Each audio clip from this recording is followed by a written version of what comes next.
మేడ్చల్ జిల్లా Peerzadiguda municipal corporation పరిధిలోని ఏర్పాటు చేసిన చెత్త శుద్ధీకరణ కేంద్ర ప్రారంభోత్సవానికి వచ్చిన మంత్రి సీతక్కకు స్థానికుల నిరసన తగిలింది.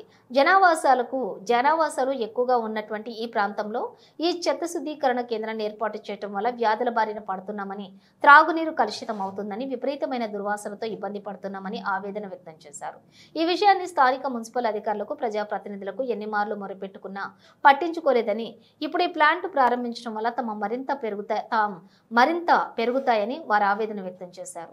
తమ ప్రాణాలకు సంకటంగా మారినటువంటి ఈ ప్లాంట్ ను ఇక్కడి నుంచి తరలించాలని స్థానికులు డిమాండ్ చేశారు. హిల్స్ కాలనీ నుండి సాయి ప్రియ సత్యనారాయణపురం కాలనీ నుండి ఇక్కడికి వచ్చారండి.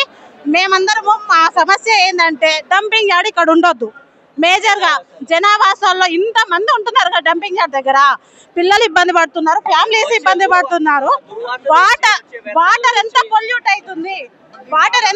అవుతుంది, ఎయిర్ ఎంత పొల్యూట్ అవుతుంది. ఆల్రెడీ మా పిల్లలు పొద్దున స్కూల్ కి 8 కి 7 కి వెళ్ళిపోతారు, వాళ్ళు వచ్చేది 5 కి వస్తారు. ఒక హాఫ్ అన్ అవర్ 1 అవర్ బయట ఆడుకుందామంటే కూడా మాకు స్మెల్ భరించలేనంత స్మెల్ ఉంది. మేము ఇంట్లో ఉండి పిల్లల్ని సెక్యూర్ చేసుకోవాలా, బయటకు వెళ్ళి సెక్యూర్ చేసుకోవాలా? బయట ప్రపంచం చూస్తే ఆ విధంగా ఉంది.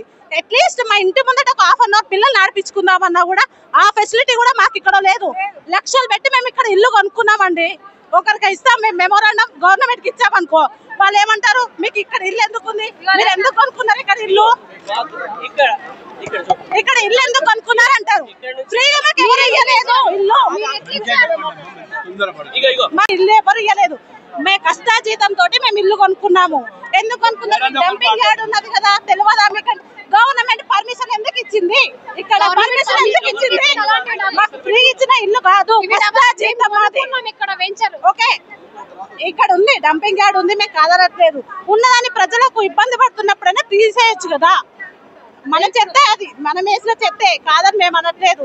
కొంచెం జనావాసానికి దూరం చేయండి, పిల్లల్ని ప్రొటెక్ట్ చేసుకుందాం, మన పిల్లల్ని మనం ప్రొటెక్ట్ చేసుకుందాం.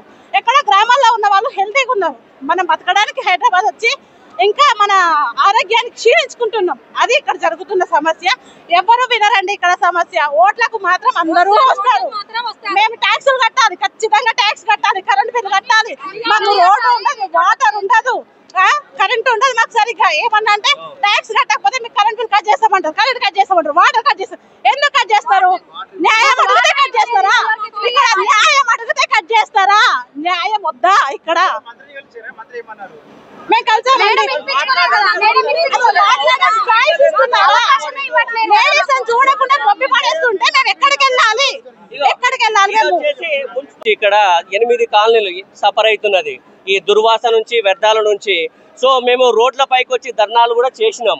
సో ఇప్పటి వరకు ఇంతకు ముందు ఉన్న అధికారులు కానీ, రాజకీయ నాయకులు కానీ ఎవరు కూడా మమ్మల్ని పట్టించుకోకపోతే మేమందరం ఫ్యామిలీతో, పిల్ల పాపలతో వచ్చేసి డంపింగ్ యార్డ్ ముందు వచ్చేసి గత 3 నెలల క్రితం ఇక్కడ వచ్చి ధర్నా చేసినప్పుడు మాకు వచ్చేసి కమిషనర్ గారు వచ్చేసి ఈ లెటర్ ఇచ్చేస్తారు, మీకు మేము సహాయం చేస్తాము, ఇక్కడ నుంచి డంపింగ్ యార్డ్ తరలించే బాధ్యత మాది అని చెప్పేసి అడిషనల్ కలెక్టర్ కి రాసిన మెమోరాండం ఇది. సో దానికి అడిషనల్ కలెక్టర్ గారు కూడా స్పందించారు, ఇక్కడ నుంచి తీసేస్తామన్నారు. కానీ ఇంతలోనే ఇంత పెద్ద ప్రాసెసింగ్ యూనిట్ పెట్టేసి చుట్టుపక్కల కాలనీ చిన్న పిల్లలు అందరూ ప్రాణాలతో చెలగాటం ఆడుతున్నారు.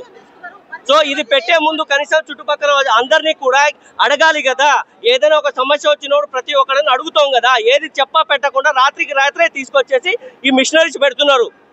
ఇన్ని రోజులు మేము సమస్యలతో, చర్మ వ్యాధులతో కానీ, జీర్ణ సమస్యలతో కానీ, శ్వాసకోశ సమస్యలతో కానీ అన్ని ప్రాబ్లమ్స్ ఉన్నాయి. ఇప్పటికి కూడా పిల్లలకి ర్యాషెస్ వచ్చినాయి, హాస్పిటల్లో ఉంటున్నారు గత 4 సంవత్సరాల నుంచి. సో 8 సంవత్సరాల నుంచి మేము పోరాడుతున్నాం. సో ఇప్పటి వరకు కూడా ఏ అధికారులు కానీ, రాష్ట్ర మినిస్టర్స్ కానీ ఎవరు కూడా మాకు పాజిటివ్ రెస్పాన్స్ లేదు.